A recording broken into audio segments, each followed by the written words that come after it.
ہم تلاوت خداوندی کریں گے انجیل مقدس میں سے دوسرے کرنتھیوں کا 4 باب، اور آج اس کی آخری 3 آیات اور 5ویں باب کی 1 آیات پڑھیں گے۔ تو ٹوٹل ہم 4 آیات پڑھ لیں گے اور تلاوت کریں گے۔ آئے نکالیے دوسرا کرنتھیوں اس کا 4 باب اور اس کی 16ویں 17ویں آیت 18ویں آیت، 3 آیتیں ہیں 4 باب کی۔ 5ویں باب کی پہلی آیت صرف تلاوت کریں گے اور پھر ہم خدا کے کلام پر غور کریں گے۔ بھائی آصف تاج سے التماس سے وہ تلاوت خداوندی کریں۔ آپ بھی بائبل نکالیے اور اس میں غور کیجیے۔ بزرگ پولس رسول کا خط، دوسرا خط کرنتھس کی کلیسیا کو لکھا گیا دوسرا خط، اس کی ہم 4 باب کی آخری 3 آیت اور 5ویں باب کی پہلی 4 آیات کا پہلی 2 آیات کا مطالعہ کریں گے۔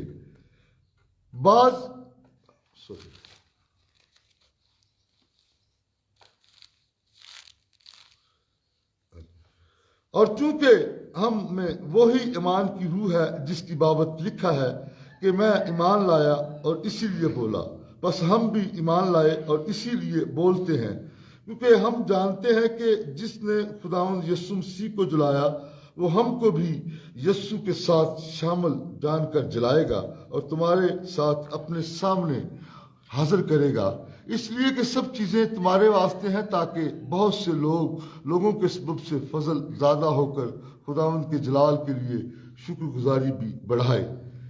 5واں باب، اس لیے ہم ہمت نہیں ہارتے، بلکہ گو ہماری ظاہری انسانیت زائل ہو جاتی ہے، پھر بھی ہماری باطنی انسانیت روز بروز نہیں ہوتی جاتی ہے، کیونکہ ہماری دم بھر کی ہلکی سی مصیبت ہمارے لیے از حد بھاری اور ابدی جلال پیدا کرتی جاتی ہے، جس حال میں کہ ہم دیکھی ہوئی چیزوں پر نہیں بلکہ ان دیکھی چیزوں پر نظر کرتے ہیں، کیونکہ دیکھی ہوئی چیزیں چند روزہ ہیں مگر ان دیکھی چیزیں ابدی ہیں۔ آمین۔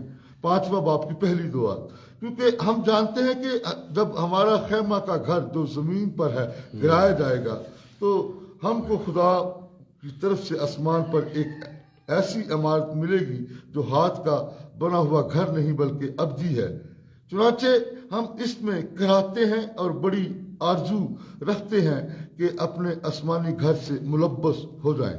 خداوند کا کلام پڑھا اور سنے جانا ہم سب کے لیے باعث برکت ہو۔ آمین۔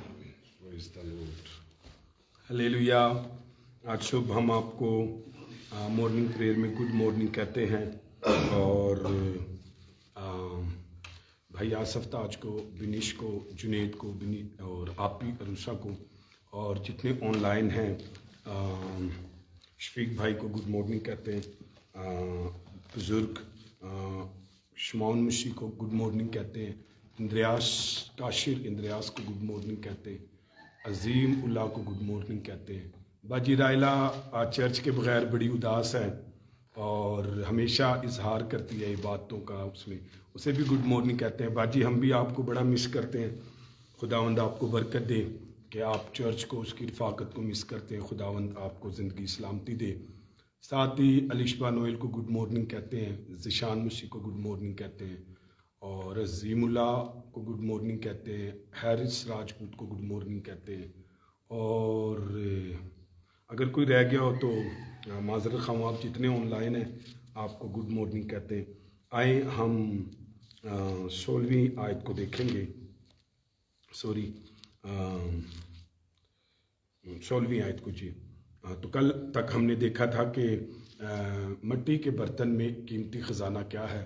تو یہ مٹی کا بدن جو ہے وہ کمزور ہے، مصیبتوں میں بھرا ہے، دکھ سے بھرا ہے، لیکن انجیل ہمیں دکھوں میں، ہم نے دیکھا کہ بدن تو دکھوں میں ہے، بیماری کی حالت میں ہے اور ظلم کے ہاتھوں میں ہے، پرسیکیوشن میں ہے، جس میں پولس نے کہا مصیبت اٹھاتے ہیں لیکن لاچار نہیں ہوتے۔ تو وہ انجیل کی قدرت ایسا کرتی ہے، حیران تو ہوتے ہیں مگر نا امید نہیں ہوتے، کیونکہ بدن کمزور ہے لیکن انجیل طاقتور ہے، گرائے تو جاتے ہیں لیکن ہلاک نہیں ہوتے۔ تو وہ انجیل کی قدرت جو ہے وہ اسے ایسا نہیں کرنے دیتی، جتنی مصیبتیں ذائقے ہوتی ہیں خادم کی زندگی میں، بیماریاں ازائیں مشکلات آتی ہیں تو کبھی کبھی خادم ہمارے اندر ایسی تعلیم ایسی ٹیچنگ دی گئی ہوتی ہے کہ بعض دفعہ خادم کو اگر کوئی بیماری یا مصیبت لگ جائے تو وہ بیچارہ بھی لوگوں کو بتانے سے شرماتا ہے، کیونکہ لوگ یہ سمجھتے لے جی وہ تو وڈا بنیا پادری، انہوں کیڑی مصیبت پی گئی، انہوں کیڑی بیماری لگ گئی۔ تو یاد رکھیے سب بیماریاں سب مصیبتیں گناہ کے سبب سے نہیں ہوتی، بلکہ اس کمزور بدن میں اس مٹی کے برتن میں انجیل رکھی ہوئی ہے، تو مٹی کے برتن کو دکھ بھی ہے، مصیبت بھی آ سکتی ہے، اسے عذاب بھی دی جاتی ہیں، اسے مشکلات بھی آتی ہیں، لیکن وہ خداوند خود ان کو ایسے ہونے دیتا ہے۔ یہ ہم نے پیچھے دیکھا، ابھی تک 16ویں آیت نہیں دیکھ رہے، میں تھوڑا سا ریپیٹ کر رہا ہوں۔ اب یہ اس لیے ہے کہ یسوع مسیح کا جلال ظاہر ہو اور یسوع کی زندگی جو ہے وہ ہمارے بدنوں سے ظاہر ہو، اور اسی لیے ہے۔ تو بڑی اچھی کل آیت پر ہم نے غور کیا، موت تو ہم میں اثر کرتی ہے لیکن زندگی تم میں اثر کرتی ہے۔ پھر یہ بھی کہا گیا کہ ہم موت کے حوالے کیے گئے ہیں، ہم جیتے جی یسوع کی خاطر موت کے حوالے کیے گئے۔ پھر یہ بھی ہم نے دیکھا کہ وہ کہتے ہیں ہم ایمان سے بولتے ہیں جس طرح دوسرے بولتے تھے۔ یاد رکھیے کہ خادم کا ایماندار کا بدن جو ہے وہ بیماری میں ہوتا ہے، لیکن اگر وہ بول رہا ہوتا ہے تو وہ ایمان سے بول رہا ہوتا ہے، اس لیے وہ گرتا نہیں، کمزور نہیں ہوتا، پڑتا نہیں ہے، کیونکہ اس کی وجہ یہ ہے کس ایمان کی وجہ سے۔ پھر ہم نے سیکھا اس لیے کہ اگر موت بھی آ جائے اس بدن کو تو بھی اسے ڈر نہیں ہوتا، کیونکہ یسوع جی اٹھا، ایماندار بھی جی اٹھے گا اور پھر وہ بھی جی اٹھیں گے۔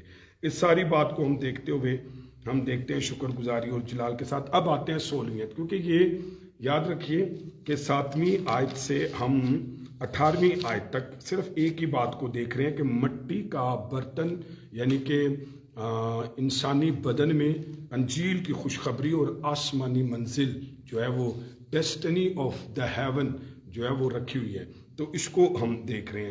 آئے 16ویں آیت کو دیکھتے ہیں۔ 16ویں آیت میں انڈر لائن کیجئے اس لیے، اور پھر اس لیے کو دائرہ لگا دیجیے، اور پھر ہمت نہیں ہارتے، اس کو دائرہ لگا دی۔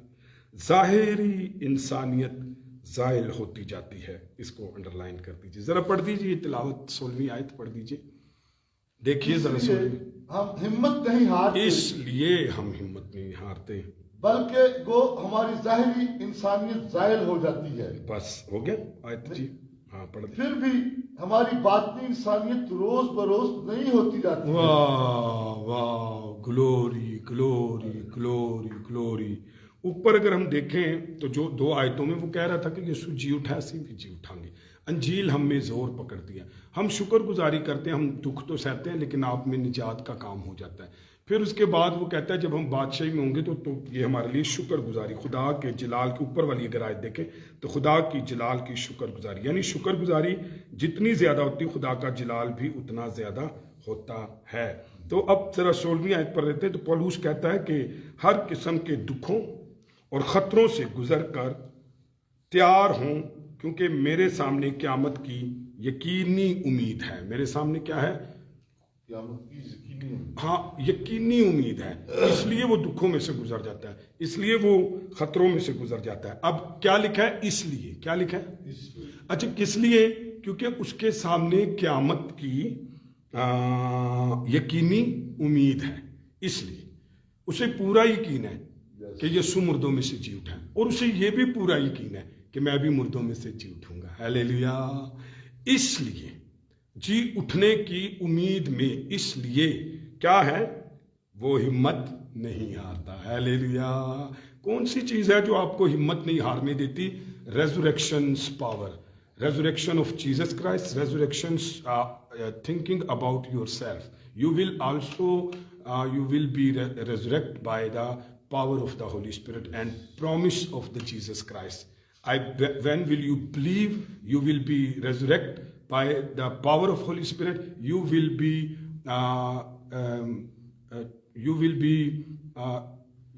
you will not be give up. Nothing. آپ کبھی بھی ہار نہیں مانیں گے، give up نہیں کریں گے۔ اس کی وجہ یہ ہے کہ ایتھے لکھے انڈر لائن جو میں نے لفظ کروایا، اس لیے آیا ہے، اس لیے کیونکہ مجھے جینے کی امید ہے، مجھے جی اٹھنے کی امید ہے، اس لیے دکھ بھی سہ لیتا ہوں، مصیبتیں بھی سہ لیتا ہوں، ذلت بھی سہ لیتا ہوں، پھر بھی کچھ نہیں ہوتا، امید رہتی ہے، قائم رہتا ہوں، بولتا رہتا ہوں ایمان کی طاقت سے، کیونکہ ایمان یہ ہے یسوع جی اٹھا میں بھی جی اٹھوں گا۔ ہیلیلویا۔ اسی لیے Jesus has risen اور یسوع مسیح جو ہے وہ مردوں میں سے جی اٹھا ہے، وہ ہمت نہیں ہارتا۔ اگرچہ ایک طرف بدنی کمزوری ہے، زوال کا عمل مسلسل جاری ہے، بدن بوڑھا ہوتا جاتا ہے، بدن کمزور ہوتا جاتا ہے، بدن بیمار ہوتا جاتا ہے، بدن کی اوپر پرسیکیوشن دیا جاتا ہے، مصیبتیں مشکلات ڈالی جاتی ہیں، مگر دوسری طرف روحانی بحالی اور نئے ہونے کا عمل بھی جاری ہے۔ ہیلیلویا۔ کہتا وہ ہلاک تو مارے تو جاتے ہیں، وہ کام جاری ہے، مارا جا رہا ہے، لیکن ہلاک نہیں ہوتے، یہ والا کام بھی جاری ہے۔ گرائے تو جاتے ہیں لیکن نا امید نہیں، گرائے تو جاتے ہیں، ہلاک نہیں ہوتے، اور ستائے تو جاتے ہیں پر نا امید نہیں ہوتے، تو یہ کام بھی جاری رہتا ہے۔ سو جو ہر قسم کے مخالفت حالات میں بھی آگے بڑھتے رہنے کی توفیق اور ہمت دیتا ہے، وہ پتہ کیا ہے؟ انڈر لائن ہم نے کیا تھا، ظاہری انسانیت زائل ہوتی جاتی ہے۔ کیڑی انسانیت؟ جڑی شو آف والی اسپرٹ ہے نا، یہ زائل ہوتی جاتی ہے، شو آف والی۔ خداوند آپ کو مضبوط بناتا جاتا ہے۔ اس کی وضاحت اور تشریح چندہ ضرورت نہیں، یہ عمل تو ہمارے بدن میں نہایت نمایاں طور پر ظاہر ہے، لیکن پولس یہاں اس حقیقت پر خوشی مناتا ہے کہ خدا ہر روز کی مسیحی خدمت کے لیے طاقت اور ہمت فراہم کرتا رہتا ہے۔ ہیلیلویا۔ ایک طرف آپ بدن میں بیمار ہیں، ایک طرف آپ بدن میں کمزور ہیں، ایک طرف آپ کے بدن پر ٹارچر کیا گیا ہے، پرسیکیوٹ کیا گیا آپ کو، ایک طرف آپ کو ذہنی اذیت دی گئی ہے، تو کوئی گل نہیں، اٹ ول بی پاسبل، یا it can be possible, right? لیکن بس مزے کی بات یہ ہے کہ ایک قوت بھی آپ کو خدا دے رہا ہوتا ہے، ایک پاور بھی آپ کو خدا دے رہا ہوتا ہے، ایک زور بھی خدا آپ کو دے رہا ہوتا ہے۔ تو خدا کا خادم ایک خوشی آپ کو دے رہا تھا۔ آئرن سائڈ کہتا ہے، کہا جاتا ہے کہ ہمارا مادی بدن ہر 7 سال بعد پورے طور پر بدل جاتا ہے۔ یہ آئرن سائڈ کہتا ہے ہمارا مادی بدن ہر 7 سال بعد پورے طور پر بدل جاتا ہے، تو بھی ہمیں شعور رہتا ہے کہ ہم وہی شخصیت ہیں۔ سالوں سال ہماری شخصیت میں کوئی رد و بدل نہیں ہوتا، اور یہی حال اس بڑی تبدیلی کا ہے جو ابھی آنے والی ہے۔ تتلی میں وہی زندگی ہے جو کیڑے میں تھی۔ اچھا، آپ کو پتا کہ ایک کیڑے سے جو ہے وہ تتلی بنتی ہے، لیکن جب وہ بدلتا ہے تو اس کی صورت، اس کی سیرت اس کی بدل جاتی ہے، لیکن وہ ہوتا کیڑا ہی ہے، لیکن وہ اس قدر خوبصورت تتلی بن جاتی ہے کہ لوگ گارڈن کو چھوڑ کر تتلی کے پیچھے بھاگتے ہیں۔ یہ بات سچ ہے۔ بالکل ایسے ہی میرے اور آپ کا حال ہونے والا ہے۔ یہ بدن، یہ کمزور بدن، یہ بیماری کا بدن، یہ جھریوں کا بدن، یہ مر جانے والا بدن، یہ کیڑے کی مانند بدن بدل کر جلالی بدن میں تبدیل ہونے والا ہے۔ ہیلیلویا۔ جیسے کیڑے کا بدن بدل کر تتلی بن جاتا ہے، بالکل ہی بلیور جو ہے اس بدن سے آزاد ہو کر جلالی بدن میں بدل جائے گا۔ Don't worry. لیکن زمین پر خدا کیا کرتا ہے؟ اس کمزور بدن میں انجیل کا قیمتی خزانہ رکھ کر آپ کے بدن پر، آپ کی زندگی پر کتنے بھی اٹیک ہوتے رہے، وہ ایمان کی طاقت، وہ جلال کی امید، وہ یسوع کے جی اٹھنے کی طاقت آپ کو چھوٹی رہتی ہے، خوشی دیتی رہتی ہے، بچاتی رہتی ہے، اور آپ اس امید سے کام کرتے ہیں، کوئی بات نہیں، one day I will die, but very next day I will raise up through the Holy Spirit in full fledged of the glorified body, with glorified body. Hallelujah. تو جلالی بدن میں ہم زندہ ہوں گے، جیسے ایک تتلی، ایک کیڑا تتلی میں بدل جاتا ہے۔ Hallelujah. One day we will be changed by the Holy Spirit. Hallelujah. Like a Jesus Christ. آئیں دیکھیے 17ویں آیت پڑھ دیجئے ذرا، اس کو اندر لگائیے، اے تانوں بس ایک بڑا خوبصورت تجربہ دے گی جی۔ 17ویں آیت پڑھ دیجئے۔ کیونکہ ہماری دم بھر کی ہلکی سی مصیبت ہمارے لیے ازحد بھاری اور ابدی جلال پیدا کرتی ہے۔ بس غور کریں دو چیزوں کو، اس کو 2 ٹکڑے کر دیجئے اس آیت کو۔ دم بھر کی ہلکی سی مصیبت اور دوسرا اس کو دائرہ لگائیں، اشہد، بھاری چھلال پیدا کرتی ہے۔ اے کیوں یا یہ گل نہیں چینج ہوگی۔ تو ہم نے پڑھا ہے کہ پولوس پر کیسی بڑی مصیبتیں ہیں، وہ اپنی مصیبتوں کا مقابلہ کرتا ہے، وہ بڑی مصیبتیں ہیں اور زبردست اذیتیں اس نے سہی ہیں۔ ان کا حال جان لینے کے بعد شاید ہمیں یہ سمجھنا مشکل ہو کہ وہ ان کو کیا کہہ رہا ہے۔ انڈر لائن کریں، آپ نے پڑھا کیا کہہ رہا ہے، ان بڑی مصیبتوں کو، ان اتنے دکھوں کو، اس نے اپنے دکھوں کا مقابلہ کیا ہے یسوع کے ساتھ بھی اور لوگوں کے ساتھ بھی کہ میں نے کتنے دکھ سہے ہیں۔ لیکن اب اس جگہ پر what a great point in a Holy Spirit he was telling something others, something different۔ کیا کہہ رہا ہے؟ اپنی بڑی مصیبتوں کو، اپنی بڑی اذیتوں کو کیا کہہ رہا ہے؟ ذرا پڑھیں کیا کہہ رہا ہے۔ کیونکہ ہماری دم بھر کی، ہاں، ان کو دم بھر کی ہلکی سی مصیبت کہہ رہا ہے۔ یہ کیا ہوا اس کو؟ اپنی اتنی اذیتوں کو، اتنے دکھوں کو، اتنی مصیبتوں کو، یسوع نے وہ کہتا ہے ایک بار ایک کم 40 کوڑے کھائیں اور میں نے کتنی بار کھائیں؟ یاد ہے آپ کو پولوس نے کیا کہا؟ میں نے کتنی بار کھائیں؟ وہ کہتا ہے میں نے 5 مرتبہ، ہاں میرا خیال، چلے آپ دیکھ لیجئے وہ اس سے زیادہ اس نے کھائیں۔ تو بھی اب یہاں پر وہ کیا کہتا ہے؟ کہتا ہے کہ دم بھر کی ہلکی سی مصیبت۔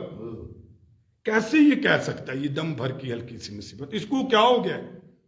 ایک لحاظ سے تو وہ ہرگز ہلکی نہ تھی، وہ تو مقابلہ کرتا ہے ایمانداروں سے، ان سے بھی زیادہ تھی، بلکہ نہایت تلخ اور ظالمانہ تھی اس کی مصیبتیں۔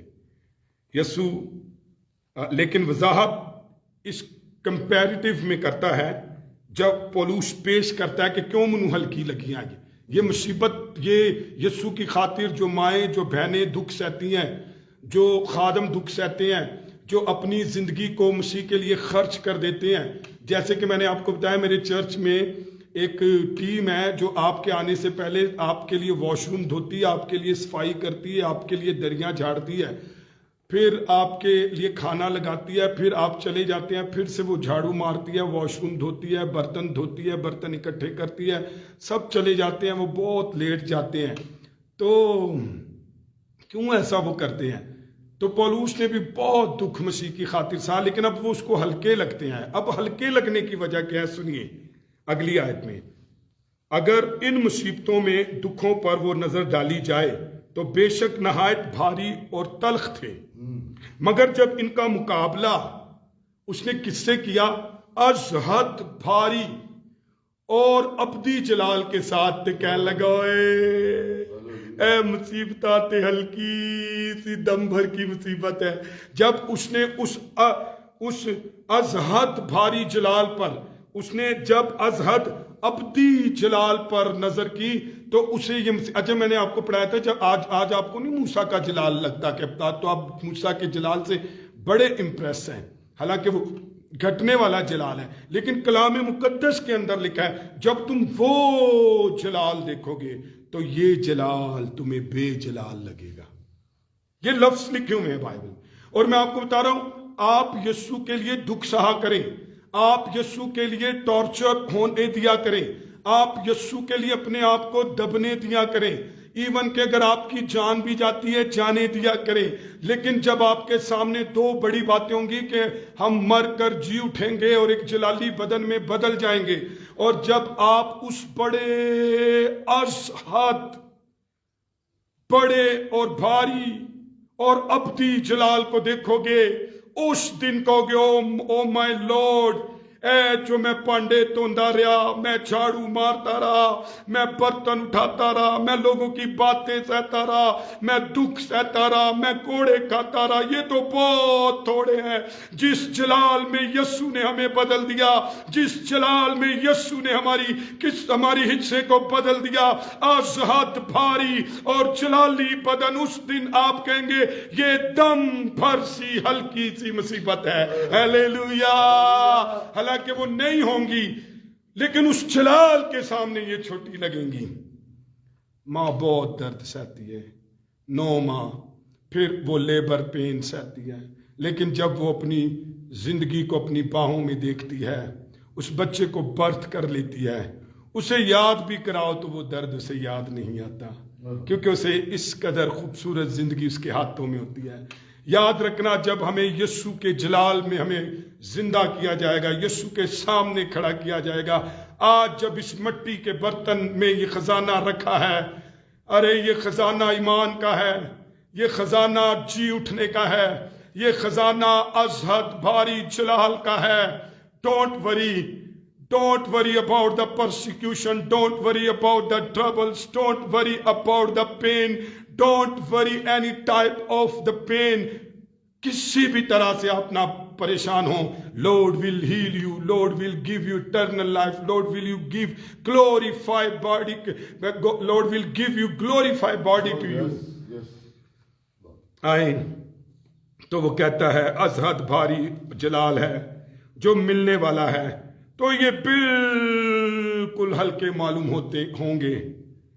دوسری بات یہ ہے کہ یہ ہلکی سی مصیبت دم بھر کی ہے۔ اچھا اے کیوں لکھ دیتا؟ چلو جی، یہ دو گلاں نے، ایک تے ہلکی سی ہے، اینو اسی ویکھ لیا، ہلکی کینچ لگے گی اس بڑے جلال کو، ازحد بھاری جلال کو دیکھ کر اے مصیبت کی لگے گی؟ ہلکی لگے گی۔ لیکن یہ دم بھر کیوں لکھا؟ یہ مصیبت دم بھر کی کیوں ہے؟ کیا اس بات پر آپ کا ذہن جاتا ہے کہ کیوں دو باتیں لکھی؟ اے مصیبت ہلکی بھی ہے اور یہ دم بھر کی بھی۔ تو دم کیا ہوتا ہے؟ بس نیچے، یا آنکھ جھپکنا کیا ہوتا ہے؟ بس ایک جھپک، بس اتنی سی معلوم ہوگی۔ وہ کیسے؟ آپ نے غور کیا؟ کیونکہ وہاں پر ایک لفظ لکھا ہے، یہ ہلکی سی مصیبت دم بھر کی ہے۔ کتنی ہے بولے؟ دم بھر کی ہے۔ کتنی کی ہے؟ دم بھر۔ کیسے پتہ لگا؟ جبکہ جلال ابدی ہے۔ ہلیلویا۔